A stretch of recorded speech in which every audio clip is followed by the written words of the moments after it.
bene, bene, bravo. è bravo. Sì, sì. Dove deve migliorare? Ma è giovane, deve sbagliare, deve migliorare, insomma deve fare il suo percorso come ho fatto io, e dalla sua che è ancora giovane, quindi ha davanti a sé sicuramente una bella carriera.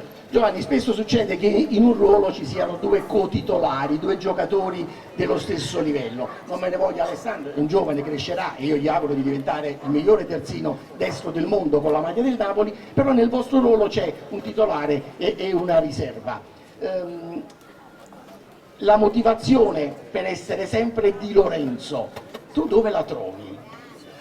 Ma intanto è brutto dire una riserva, insomma, lui mi spinge sicuramente. Non è offensivo, no, però tu c'è un ragazzo che ti può mettere un po' di pepe dietro perché lui è giovane, vuole emergere, vuole crescere. Sicuramente le motivazioni le trovo anche dentro di me, nel senso, anche se ho 29 anni cerco sempre di migliorare ogni giorno, ogni allenamento e di spingere sempre al massimo. Poi dietro sicuramente c'è Ale che si allena sempre bene, quindi anche questa cosa mi spinge c'è competizione e questo aiuta ad alzare il livello dell'allenamento in tutti i ruoli, non solo nel nostro.